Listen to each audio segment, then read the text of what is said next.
अर्थ का अनर्थ। एक शहर में रत्नलाल नामक सेठ रहता था। जो लखपति था वह बूढ़ा हो चुका था और बहुत बीमार था। जीवन के अंतिम समय पर अपने बेटे को अपने पास बुलाया और पूछा, बेटा मनोज, क्या तुम लखपति बनना चाहते हो? पिताजी, हर कोई लखपति बनना चाहता है। यह तो मनुष्य की स्वाभाविक इच्छा है। पिता ने अपने बेटे को समझाते हुए कहा।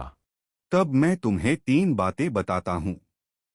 मैंने खुद इन बातों पर अमल किया है और मेरा विश्वास है कि यदि तुम भी उन बातों को अपना लोगे तो तुम भी मेरी तरह और अधिक धनवान बन जाओगे। मनोज ने उत्सुकता से पूछा, वे 3 बातें कौन सी है? मैं आपको विश्वास दिलाता हूं कि आपके आदेशों का पालन करूंगा। पिता ने बड़ी गंभीरता से कहा। बेटा, पहली बात है छाया में जाना और छाया में लौटना। दूसरी बात है मीठा करके खाना और तीसरी बात है उधार देकर मांगना न पड़े। यह 3 बातें बताते ही पिता ने अपने प्राण त्याग दिए। कुछ दिनों के पश्चात जब उस लड़के को अपने पिता के क्रियाकर्मादि से फुर्सत मिली तो उसने फैक्ट्री में जाने का निश्चय किया। फौरन ही उसे अपने पिता की पहली शिक्षा याद आ गई कि छाया में जाना और छाया में लौटना। अब वह सोचने लगा था कि यह काम कैसे हो। सोच कर उसने एक तरकीब निकाली कि क्यों ना मैं फैक्ट्री तक के पूरे रास्ते पर शामियाने लगवा दूं। तो इस प्रकार घर से फैक्ट्री तक छाया की व्यवस्था हो जाएगी। और उसने फैक्ट्री से घर तक के पूरे रास्ते में शामियाने लगवा दिए। जब खाने का समय आया तो उसे पिता का दूसरा आदेश याद आया कि मीठा करके खाना। उसने तुरंत कहा, जितने भी पदार्थ बने हैं उन सब में मीठे का प्रयोग किया जाए। अब से मुझे जो भी खाने को दिया जाए उसमें मीठे का प्रयोग अवश्य किया जाए। इस तरह मनोज खाने में मीठे का खूब इस्तेमाल करने लगा। जब कुछ व्यापारी लोग माल लेने के लिए पधारे तो उनमें से कुछ ने उधार माल सप्लाई करने के लिए निवेदन किया। मनोज ने बड़ी खुशी से उधार देने का स्वीकार कर लिया। साथ ही उसने उस रकम का कभी आगे तकाजा भी नहीं किया। धीरे धीरे लोगों तक एक खबर पहुंची कि सेठ जी के सुपुत्र बहुत दयालु स्वभाव के हैं। उनसे कितना भी कोई उधार पर ले जाए वह उधार की रकम वापस नहीं मांगते। व्यापारी धड़ाधड़ उधार लेने लगे पर उधार वापस देने कोई ना आता। धीरे धीरे उसके सारे पैसे खत्म होने लगे।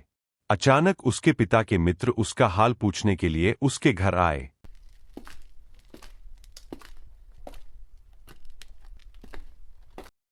उसने अपनी सारी व्यथा गाथा सुनाई।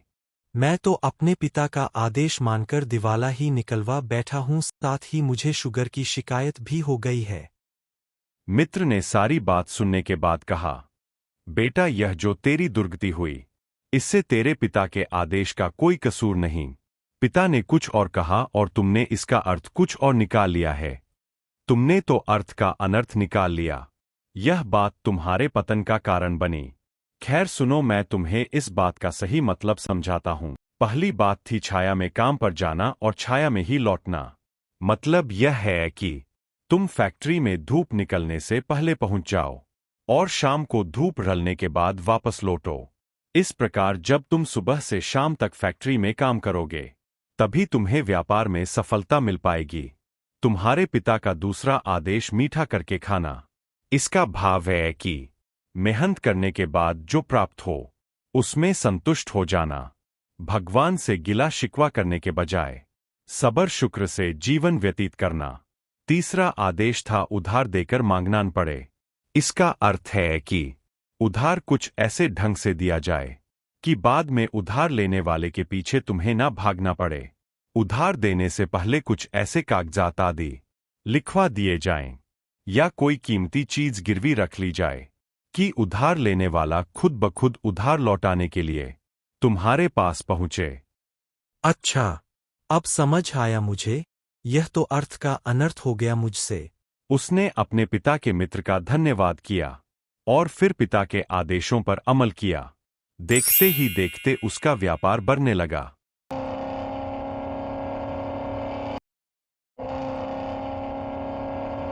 अक्सर हम महात्माओं द्वारा कई बातों के शाब्दिक अर्थों में ही उलझ कर रह जाते हैं, लेकिन लाभ उनके पीछे निहित भावना को समझकर उनके अनुसार कर्म करने से ही होगा।